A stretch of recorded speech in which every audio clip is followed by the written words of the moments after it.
Olá pessoal, tudo bem? Espero que sim. Antes de começarmos o conteúdo da aula de hoje, peço que vocês peguem o papel e caneta e vão anotando as dúvidas. E caso surja alguma dúvida no decorrer da aula, anotem para depois vocês entrarem lá no fórum Tira Dúvidas e apresentar os seus questionamentos.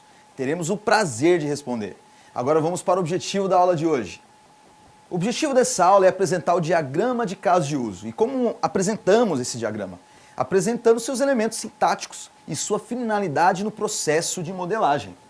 Muito bem, uma primeira visão do diagrama de caso de uso, para que ele serve? O que ele faz? É relacionar o conjunto de situações de processamento de um software. Que situações de processamento? São as situações que ocorrem quando o software é posto em execução. Em outras palavras, ele relaciona as funcionalidades do meu software, aquilo que o software faz e quando é posto em execução. As funcionalidades do software na nomenclatura da OML. Uma funcionalidade é aquilo que o software faz e chamado de caso de uso. Então, casos de uso, na prática, são as funcionalidades do meu software. A classificação do diagrama de caso de uso, ele é um diagrama de modelagem dinâmica de um sistema, ou seja, uma modelagem no tempo de execução do meu sistema, do meu software, e uma visão global do meu sistema. Aqui na imagem, nesse slide, vemos um exemplo de diagrama de caso de uso, que mostra a elipse, que é o caso de uso, e o bonequinho, que é o ator. As ligações entre esses elementos que são os relacionamentos. Então, os principais elementos do diagrama de caso de uso, visto naquela imagem, são os casos de uso, os atores e os relacionamentos envolvendo esses elementos. Dentro daquela visão de qual finalidade do diagrama de caso de uso, no processo de modelagem, dado que ele permite mostrar as funcionalidades que o programa faz. Então a ideia é exatamente essa, modelar as funcionalidades do meu software, que são os casos de uso. E dizer a verdade que o software faz e não como ele faz, que é o que é e não como, além das funcionalidades do programa, modelar os elementos externos que interagem com o meu software, que correspondem aos atores. Antes de continuar para o próximo slide, abro aqui um parênteses. No diagrama de caso de uso, nós vamos relacionar as funcionalidades do programa. A intenção desse diagrama é dizer o que o programa faz e não como ele faz. Então, boa parte dessa aula vai ser exatamente isso, escrever o que o diagrama faz, mas ele também vai gastar um bom tempo dizendo o que não fazer na modelagem de caso de uso. E é observado na prática, no uso do diagrama, as pessoas utilizando de forma inadequada, tentando exprimir informações que não cabem nesse diagrama. Então, uma boa parte da nossa aula, nós vamos gastar exatamente dizendo isso. Não faça isso, isso não cabe nesse diagrama, isso é feito em outros diagramas, essa informação é importante na modelagem do sistema, mas não cabe no diagrama de caso de uso. São cuidados que precisamos ter de não colocar no diagrama aquela informação que não é adequada para aquele diagrama.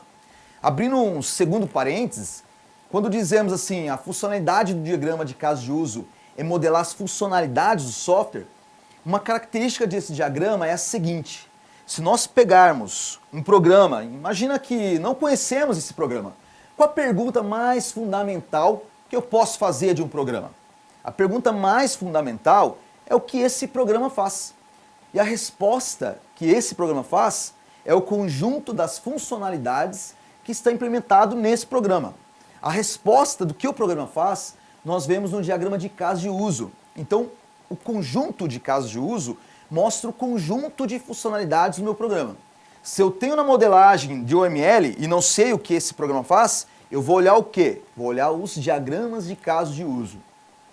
Muito bem, então passemos para os conceitos. O primeiro conceito, o conceito mais fundamental, é o conceito de caso de uso. Bom, eu já falei, um caso de uso é uma funcionalidade do meu sistema, mas não qualquer funcionalidade. Para uma funcionalidade de software ser classificada como caso de uso, ela tem que cumprir um conjunto de requisitos. Primeiro requisito, ela é uma funcionalidade completa. Ela não é um pedaço, uma fração de funcionalidade. Ela é uma funcionalidade completa no contexto do meu programa. Outro requisito, ela é externamente perceptível. Ela gera alguma evidência externamente perceptível na sua execução. Pode ser, por exemplo, a interação de uma pessoa na tela ou talvez a criação de uma pasta. Um exemplo de caso de uso, cada uma das opções de um menu de um programa de home banking esse que vocês estão vendo no slide, ou de um caixa eletrônico de um banco, por exemplo, uma funcionalidade que pertence aos dois exemplos, a emissão de extrato de conta corrente. Muito bem, olhando na imagem, temos o exemplo de um home banking. Ele tem um conjunto de menus.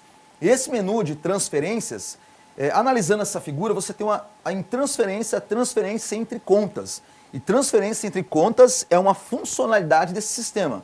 Então seria um caso de uso.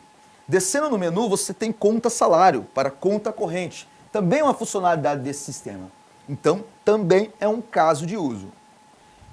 Analisando outra imagem, de outra parte desse home banking, a conta corrente. Aqui você tem a opção de extrato de conta corrente, extrato de conta salário, agendamentos, questões de cheques, enfim, praticamente cada uma dessas opções é uma funcionalidade do meu sistema.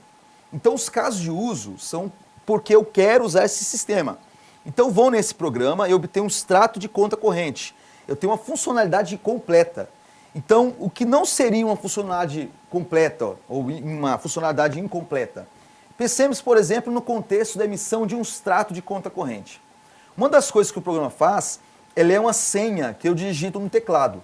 Ler uma senha no teclado, com certeza, é uma das funcionalidades do meu programa. É externamente perceptível. Claro que é extremamente perceptível. Agora, é um caso de uso? Não. Por quê? Porque não é uma funcionalidade completa, é uma fracionalidade e funcionalidade. Então, se ela não é completa, não é um caso de uso. Emissão de extrato de conta corrente, isso é um caso de uso. Agora, ler a senha que eu digito, isso não é um caso de uso. Nesses exemplos extremos que eu estou apresentando, o extrato de conta corrente, sem dúvida, ele é uma funcionalidade completa e externamente perceptível, ele é um caso de uso. No outro extremo, uma pequena funcionalidade, a leitura da senha digitada pelo teclado. É muito claro que é uma pequena fração de funcionalidade. Ninguém se enganaria em dizer que uma funcionalidade completa, mas para frente nessa aula, quando estivermos falando sobre relacionamentos de casos de uso, nós vamos ver exemplos de casos de uso que ficam assim, podemos dizer, em cima do muro, que na modelagem do sistema poderemos até dizer, essa funcionalidade é completa sim, e vou tratar como caso de uso. Ou pelo contrário, dizer isso aqui é uma funcionalidade muito pequena, então não vou tratar como caso de uso. Então nós vamos ver isso quando formos falar sobre relacionamentos de caso de uso. Situações limite, que aparentemente não seria uma funcionalidade completa, mas que por alguma razão, sim, uma razão justificável, será classificado como caso de uso. Agora, por enquanto, vamos entender caso de uso. Tem que ter funcionalidade completa, externamente perceptível. Por exemplo, aquilo que aparece em um menu de programa. Evidentemente, nem tudo que o caso de uso tem necessariamente precisa aparecer no menu aquelas pequenas funcionalidades, que na verdade são frações de funcionalidade, não são classificados como casos de uso. Muito bem, então ressaltando, o que eu coloco no caso de uso é apenas identificação de uma funcionalidade, sem qualquer referência, e como ela é executada. Isso se refere-se ao que representa o caso de uso. No diagrama de caso de uso, evidentemente o projeto de software tem que detalhar o caso de uso, para que o sistema possa funcionar. Mas no caso de uso, eu me atenho a colocar apenas o caso de uso, a funcionalidade do programa. Por exemplo, o extrato de conta corrente, como apareceu no exemplo dessa imagem. Caso o uso da emissão de extrato de conta corrente, aqui está mostrado que a representação do caso de uso, uma elipse com o nome do caso de uso. O nome de caso de uso pode aparecer dentro da elipse ou fora da elipse. Tudo bem? Entenderam esse elemento sintático do diagrama de caso de uso? O que é caso de uso? Espero que sim. E qualquer dúvida, manda lá pra gente. Agora nós vamos ver o conceito de outro elemento sintático fundamental para esse diagrama, que é o ator. Leia comigo no slide. Associada à noção de que um software interage com o meio externo, isso é um fato, é uma verdade. Não existe um programa de computador que não interage com o meio externo. E quando eu falo meio externo, não estou falando necessariamente de uma pessoa, um usuário interagindo com esse programa. Então todo programa, de algum modo, interage com o meio externo. E o ator representa exatamente essa entidade externa, que interage com o meu programa. E um ator pode representar, como está dito no slide, uma pessoa, um equipamento ou outro software. Sobre a pessoa, eu falei agora sobre o usuário. O usuário é uma visão mais ampla. Talvez vocês já viram um programa para chimpanzé interagir, jogando, joguinhos mais simples. Então a noção de usuário é mais ampla do que pessoa. Então, usuário, hardware e software, um programa de computador, necessariamente interage com um ou mais desses elementos. A representação do ator é o bonequinho. O bonequinho com o nome do ator. Embaixo desse bonequinho, como está ali colocado o nome do ator. No exemplo, o nome é ator-jogador. Então, nesse bonequinho só se refere ao usuário, não usuário, software e hardware. Qualquer elemento externo que interage com o meu programa é representado por esse bonequinho, que é o símbolo do ator, que pode ser uma pessoa, ou usuário, equipamento ou outro software. Muito bem. Há uma série de questões sobre o ator que nós precisamos discutir. Conceito que tem uma certa confusão em torno dele. Então, vamos a detalhes importantes. Quando eu falei do ator, eu falei que ele representa a entidade externa.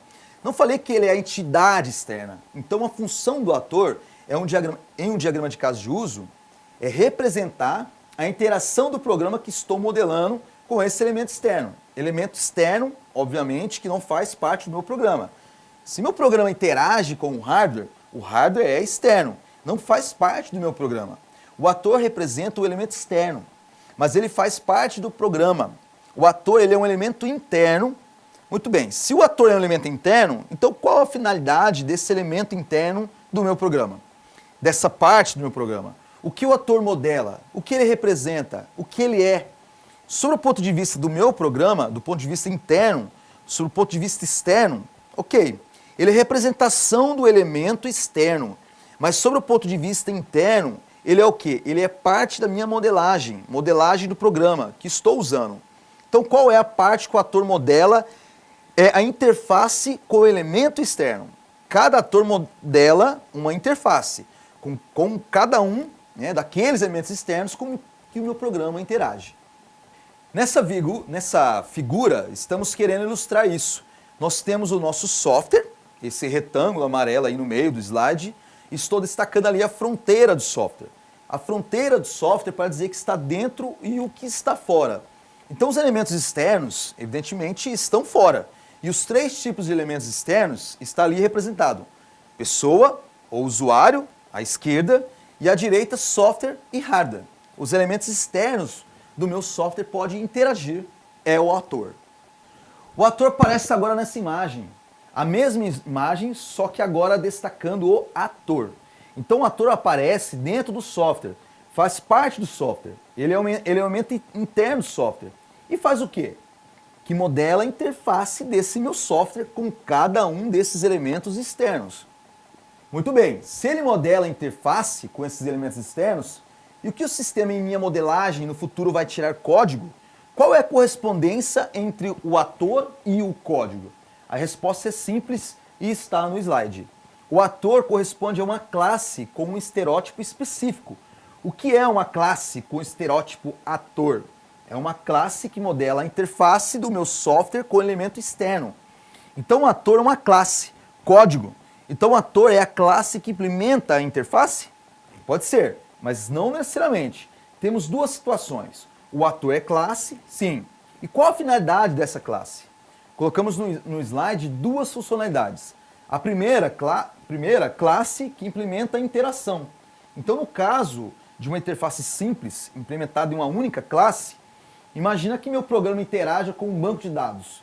Eu consigo colocar a interação entre o meu programa e o meu banco de dados. Então eu posso criar um ator responsável com a interação com um banco de dados.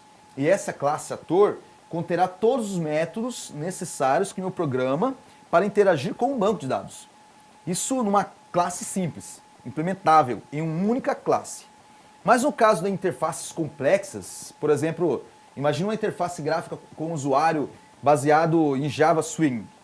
Para quem já usou Java Swing, sabe que o Java vai usar um monte de classes para fazer uma interface simples. Então o ator vai ser uma dessas classes. E qual a finalidade da minha classe ator em um conjunto de classes que compõem uma interface complexa? A finalidade do ator é ser uma fachada de subsistemas de interface com o resto do meu software.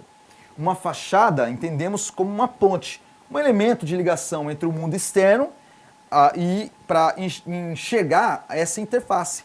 Enxergar apenas o ator e nenhum dos outros elementos. Da mesma forma, esse conjunto de interfaces interage com o mundo externo, sempre através do ator.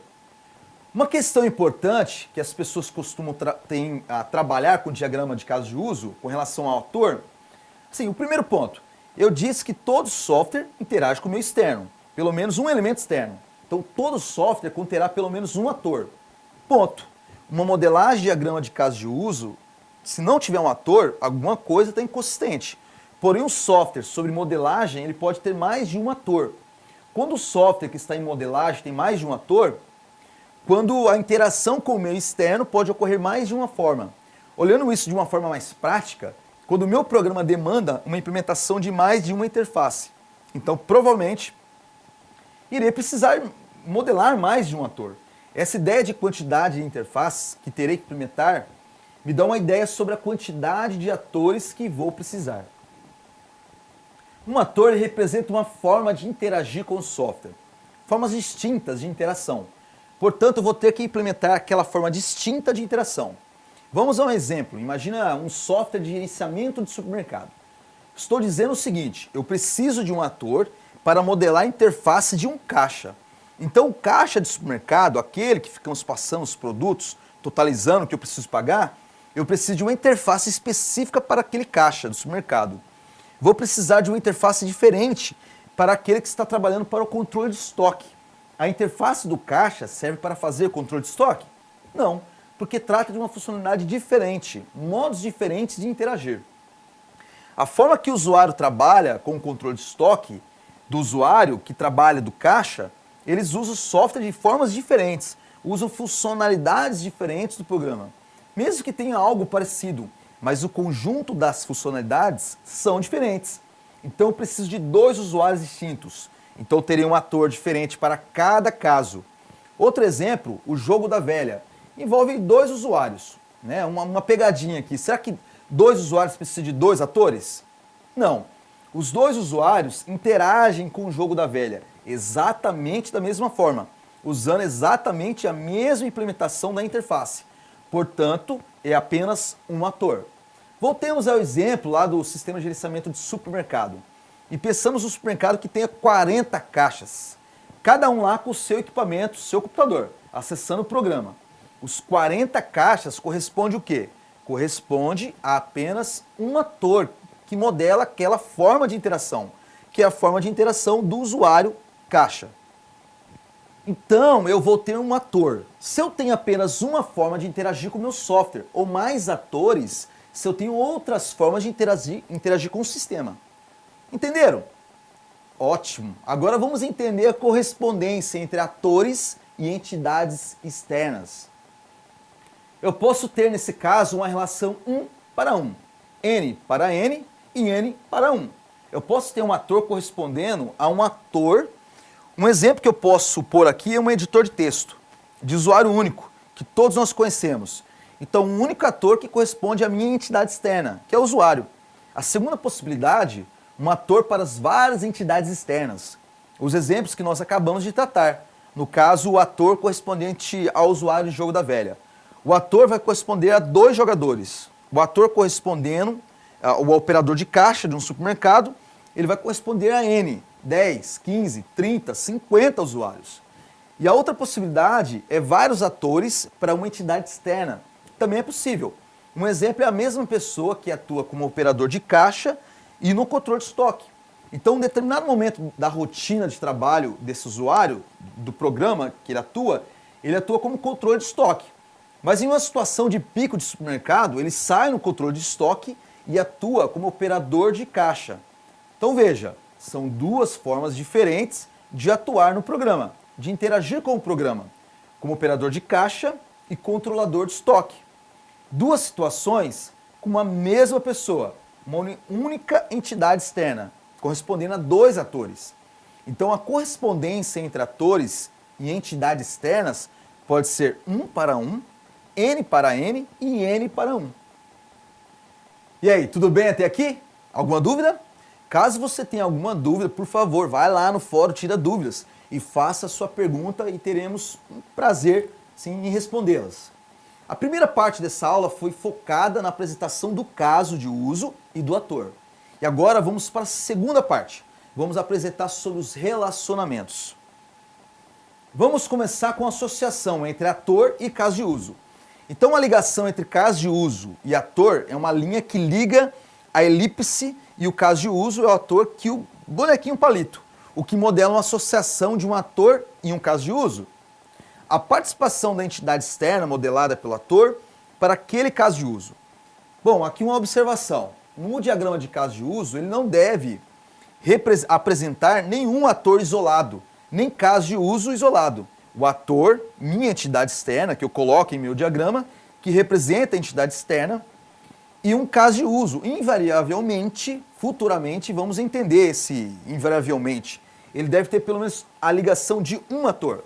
O ator, assim, um ator voando, solto, não ligado a nada, caso de uso, solto, não ligado a nada, é inconsistência.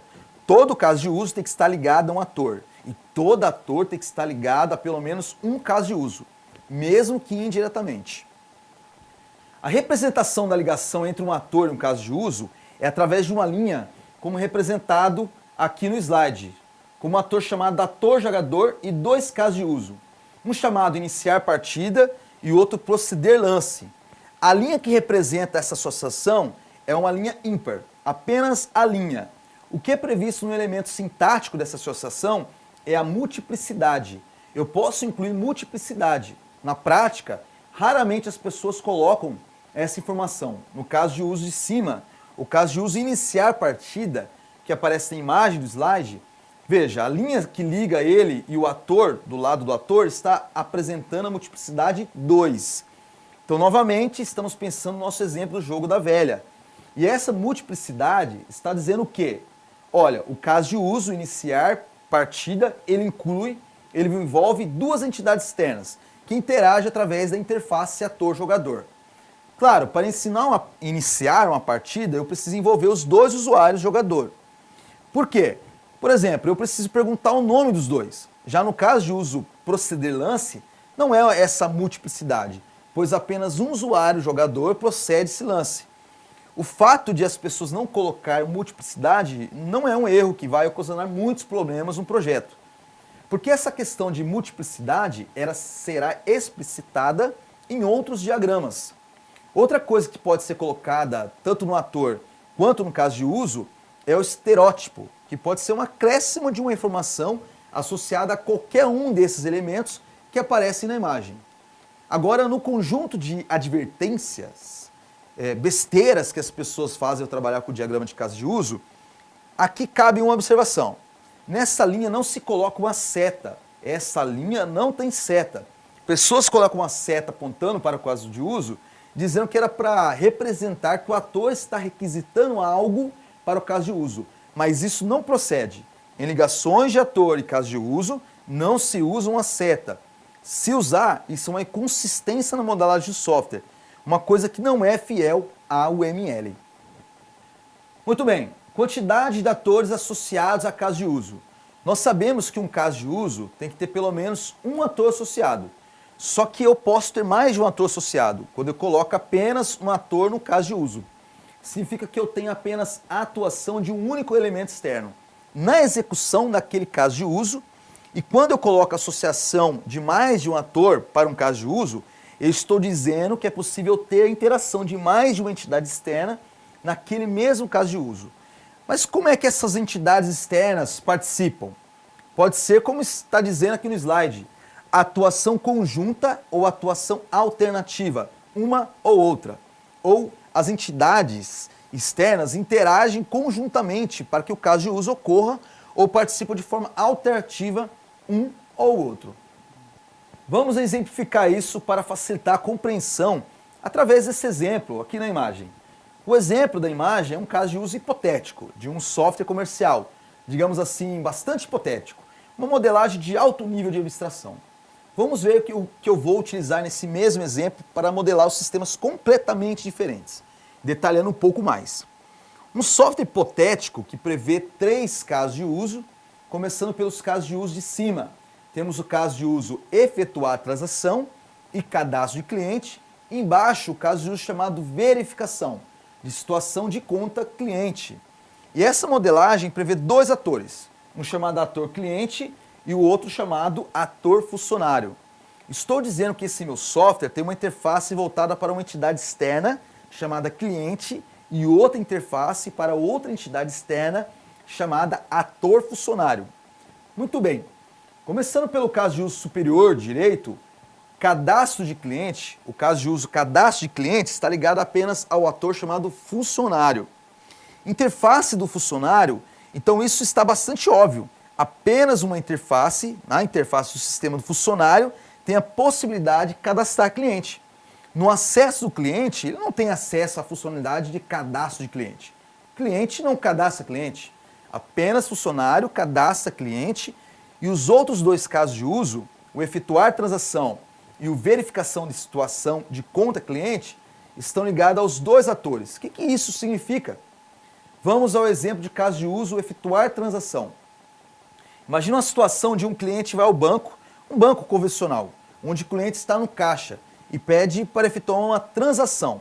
Por exemplo, efetuar um saque. O caixa ele tem uma interface dele de efetuar o saque.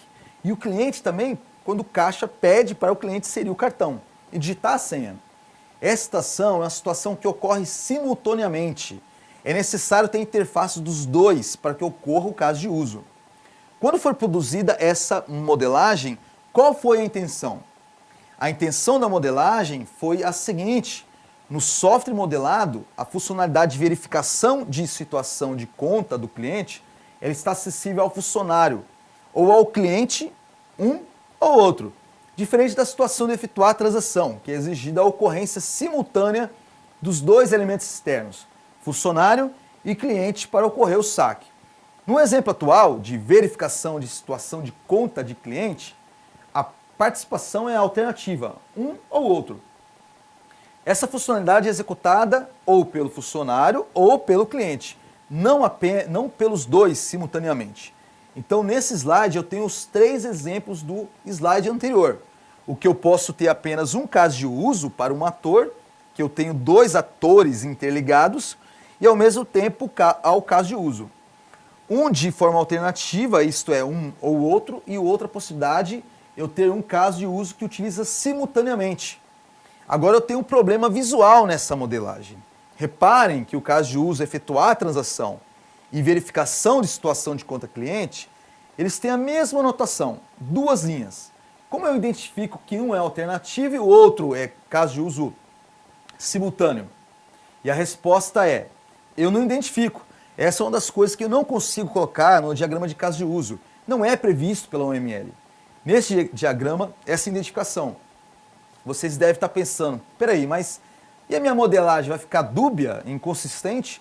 Como é que eu vou saber quem é alternativo e o outro é simultâneo? Se o projeto não tiver essa informação, realmente não vai estar completo. Mas nesse diagrama de casos de uso, estará sim completo, pois eu vou representar isso em outros diagramas. Outro ponto muito importante são as formas da participação do ator. No slide eu tenho 2 possibilidades, participação ativa e participação passiva. Participação ativa é óbvio, ninguém vai ter dúvidas sobre isso. Se tiver também, fica à vontade e nos pergunte. Na participação ativa temos um exemplo, o exemplo que já estamos usando, no jogo da velha. O jogador indica a posição desejada no jogo da velha. Então, pensando no ator que modela o usuário, evidentemente que o usuário interage com o programa de forma ativa. Ele vai lá, utiliza o mouse ou uma tela de toque para dizer o que eu quero, essa posição aqui, e ele vê esse resultado na tela. Então o usuário ele participa ativamente, ele introduz a informação, seja clicando, seja digitando em alguma coisa. A outra situação é a participação passiva, e aqui normalmente é mais complexo. Esse exemplo eu acho que é bastante significativo. A tela que informa os horários de voos em aeroportos para passageiros, dentro do aeroporto eu tenho telas, onde eu tenho os horários dos voos, horários de chegada e horários de saída e a situação desses voos. Se estão atrasados, se estão para sair. Eu, passageiro, interessado na situação, usuário de programa que dentro de outras funcionalidades, informa os horários de voo, eu vou diante dessa tela e olho os horários ali informados. A pergunta é, será que preciso modelar esse ator no meu diagrama de caso de uso? Temos que pensar o seguinte, eu preciso de uma interface para apresentar essas informações? Certamente esse programa tem outras interfaces, pelo menos uma para atualizar os horários para o funcionário e com certeza ela é diferente daquela que está disponível nas telas para os passageiros se atualizarem dos voos. Para aparecer aquela tela que o passageiro vê, alguém teve que programar isso. Então sim, é necessário um ator. Então o ponto é o seguinte, o passageiro que apenas olha o horário dos voos seria um exemplo de participação passiva. Então para ter um elemento externo, não precisa necessariamente atuar no programa ativamente. Ele pode ser um elemento externo passivo, que não atua diretamente. Cabe aqui ressaltar algo. Muitas vezes as pessoas erroneamente modelam um ator que não deveria ter. Para vocês entenderem melhor, vamos a um exemplo.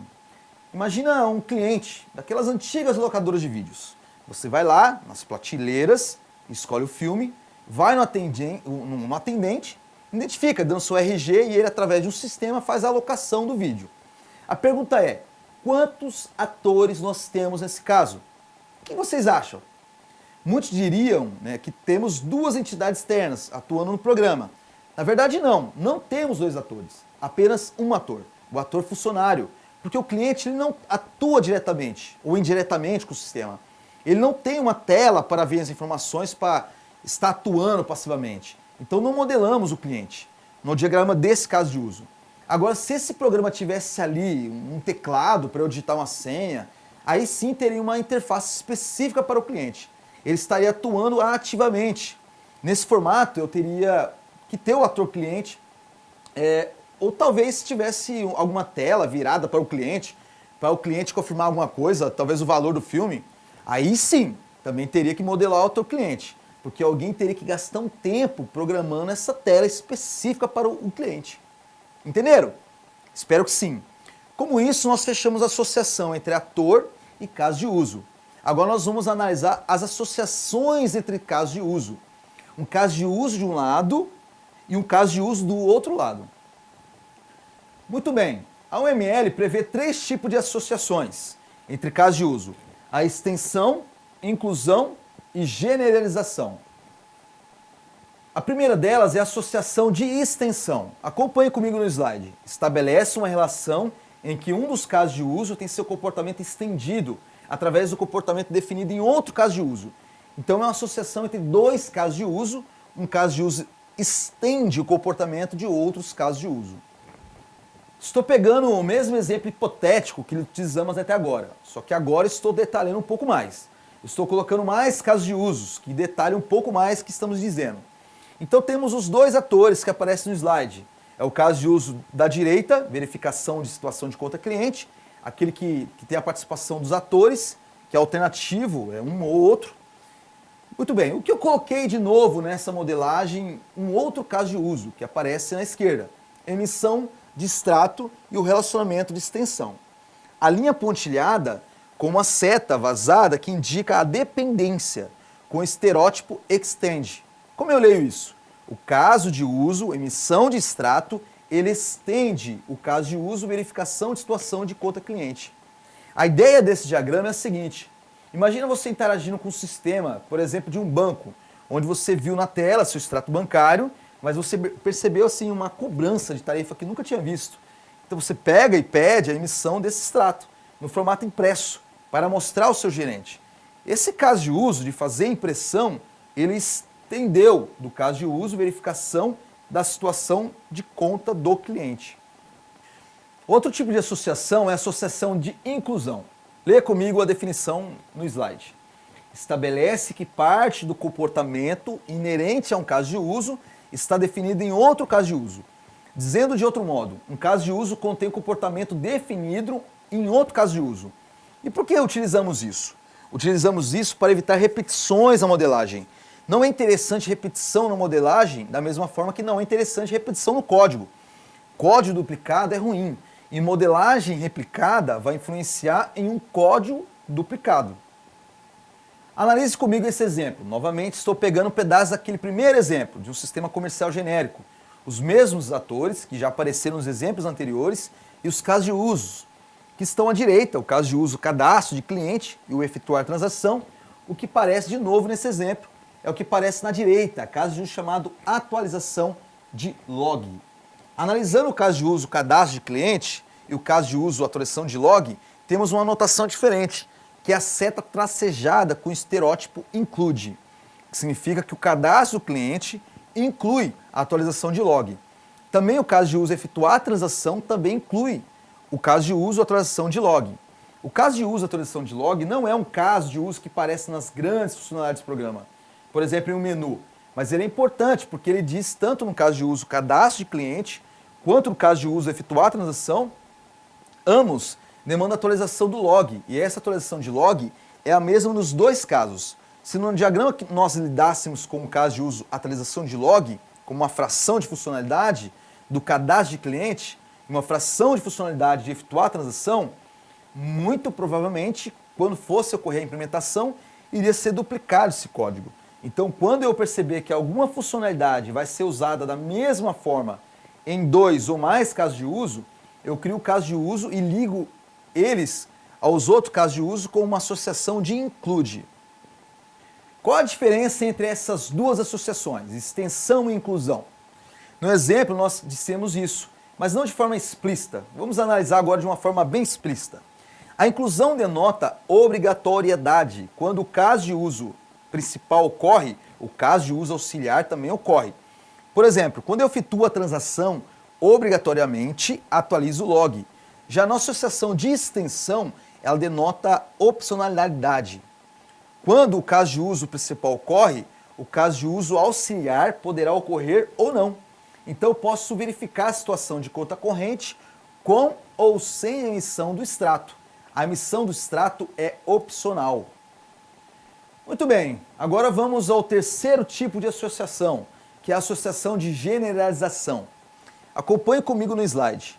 A associação de generalização estabelece uma relação de especialização entre dois casos de uso, onde corresponde a um comportamento genérico e o outro uma especialização a alguma situação específica. Agora nesse slide nós temos novamente aquele nosso exemplo que estamos usando nessa aula inteira. Pegando um ator funcionário que já existia e o caso de uso de cima que também já existia, o caso de uso cadastro de cliente. O novo nessa modelagem são os dois casos de uso de baixo. Nesse diagrama estou dizendo que o caso de uso cadastro de cliente está especializado nos dois casos de uso ali de baixo, que é o cadastro de inquilino e o cadastro de proprietário. Agora estou pensando nesse software, em um software de uma imobiliária, que tem dois tipos diferentes de clientes, o inquilino e o proprietário, que tem características diferentes. Por exemplo, ao cadastrar um proprietário, eu preciso cadastrar o imóvel, ou os imóveis desse proprietário. Ao cadastrar um inquilino, eu tenho que cadastrar, por exemplo, qual é o tipo de garantia que esse inquilino tem que vai pagar o aluguel. Essa ideia, o cadastro de cliente existe, todo cliente tem nome, CPF, RG, mas o cadastro de cada um é diferente do outro. Então eu posso pensar em um contexto genérico do cliente, que é o cliente que precisa ser cadastrado, nome, CPF, RG, mas há especificidades para clientes diferentes. Então a generalização modela esse tipo de situação. Ótimo, vimos associações, a primeira delas entre o ator e o caso de uso. Agora vimos tipos de associações entre os casos de usos. Agora nós vamos analisar a associação entre atores. A única associação prevista entre os atores é a associação de generalização, a generalização entre casos de uso e a generalização entre atores. Então, quando eu tenho uma associação entre dois atores, em uma associação de generalização, um tem um papel genérico e o outro uma especialização do papel genérico. Analisando esse exemplo na imagem, eu tenho em cima um ator funcionário e duas especializações desse ator funcionário, que é o ator gerente e o ator balconista. Então eu estou pensando que eu tenho um ator genericamente falando, chamado funcionário, que interage com esse software que estou modelando. Porém, funcionários com papéis diferentes. O gerente tem um papel diferente do balconista, como está caracterizado na imagem. No início da aula, falamos sobre a questão que cada ator é uma classe. Então, o que significa essa modelagem? Significa própria herança, conceito que vimos na primeira aula. Então a classe de cima, que fará a implementação do ator funcionário, ela herda atributos e métodos das classes de baixo. Ótimo! Então com isso nós vimos diagrama de caso de uso, que é uma modelagem dinâmica de alto nível de abstração. Descobrimos que esse diagrama ele modela as funcionalidades do software. Também relaciona os elementos externos que interagem com o sistema. Também conhecemos os elementos sintáticos do diagrama, que é o próprio caso de uso, que é representado como uma elipse. Vimos o que são atores e como eles são representados por aquele bonequinho palito e como são os relacionamentos entre esses elementos. Agora vamos para uma atividade muito importante para a fixação desse conteúdo. Vocês vão dividir a turma em 3 grandes grupos. No próximo slide, nós temos 3 perguntas baseadas na aula de hoje. Cada grupo vai ficar responsável e discutir e responder uma pergunta e depois vocês terão 10 minutos para apresentar essas respostas. Excelentes estudos a todos e até a próxima.